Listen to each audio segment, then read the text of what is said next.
Hello viewers! One of my favourite authors of all time is Stephen King.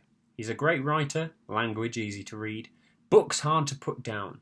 He's just the right amount of description and speech that I enjoy. I don't know if he's seen as particularly literary, but none can deny the impression and mark on culture that he as a writer has made, both in books and of course film.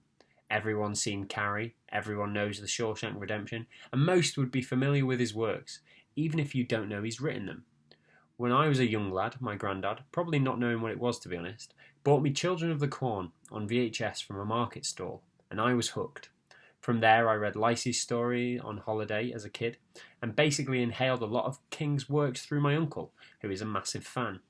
I joined the quartet sometime in university, and even watched the god-awful Dark Tower movie, that I still maintain to this day would have been much stronger and much more well received if it had just done a straight adaptation of the Gunslinger novel, as opposed to polarising fans and non-fans alike. I tell you all this in order to prepare you for the onslaught of ratings of films of which I am a fan of the source materials. Part of being a fan of anything is knowing where it's gone wrong, and being able to love all of it, even its shortcomings. Something that Doctor Who and Star Wars fans should take note of. Anyway, I watched a relatively recent King film, Gerald's Game, from 2017. Mike Flanagan, the director, also made Oculus, which I thought was one of the cleverest horror movies of the last 10 years or so. And Gerald's Game was no different. Allowing Carla Gugino to talk to another Carla Gugino is a smart plot device to show the pretty much singular character's state of mind and how she works out how to get out of her predicament. It's one of the few scripts that seems to be really quintessential King, showing how the character's thought processes without being overly dramatic. It's similar in plot to Misery, a character tied up in the middle of nowhere and nobody, decent anyway, around to help. The story gets more and more tense, and as is usual with modern horror, there's a twist to die for that adds an extra layer to the narrative. Gugino is excellent, but the sort of epilogue goes on a bit too long and gives us maybe a little too much information on the return to normality than we needed.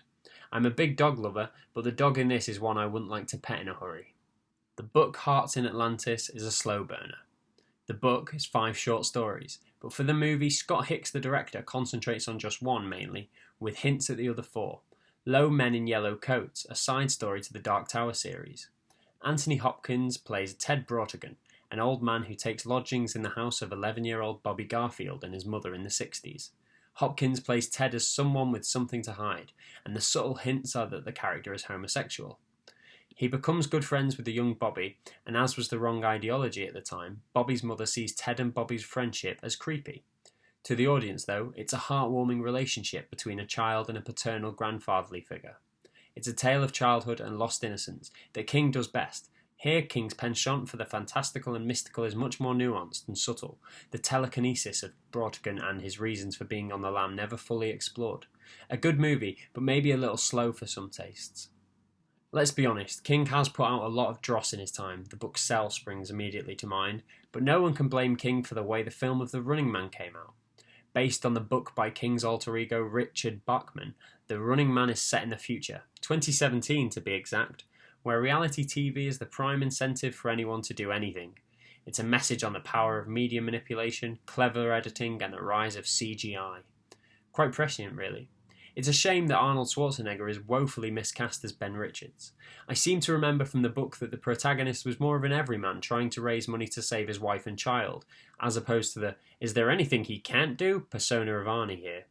A very loose adaptation indeed, but a shout out to real-life game show presenter Richard Dawson on his very realistic portrayal of a psychopathic master of ceremonies. I haven't read the book of this one, but it's been on my to-read list for ages. When surfing Netflix though, I felt my mouse hand pulled towards Christine. It's early King, which are often the most loyal adaptations. It explores whether an inanimate object, here a 1958 Plymouth Fury, can be sentient. And if it could, what would it be like if it was pure evil? The car is scary. The kids talk in typical King style. Whether you'll have nightmares about this one is another matter. It's more enjoyable than creepy, but the John Carpenter direction and soundtrack is worth digging this out for. The shots of the car after being beaten up and destroyed by rowdy teenagers coming back to life, for want of a better phrase, are typical Carpenter, and look similar to the shots of The Thing in the climax of The Thing. A worthy addition to the works of King on the big screen, you'll find yourself pining for the look of the 50s as seen from the Reagan era. I've had Creepshow on DVD for yonks, courtesy of my Uncle David. It's a cracking watch and two true masters of the horror genre coming together, Stephen King and George Romero. There are 6 short stories told here. Father's Day, about a dead patriarch of a rich family. The Lonesome Death of Georgie Verrill, which stars King himself being taken over by a plant from outer space, very Day of the Triffids. Something to Tide You Over, which was the most enjoyable section, about a couple who have an affair, and the punishment inflicted by the woman's husband, who is played spectacularly by Leslie Nielsen. The Crate, wherein a crate is found by a janitor, which contains a monster that is hungry. There's a nice nod to John Carpenter's The Thing in this section as well. And finally, They're Creeping Up on You, which I haven't checked, but must be the most cockroaches used in a film. It's vile, and left me all shivery and unclean feeling for a few days after.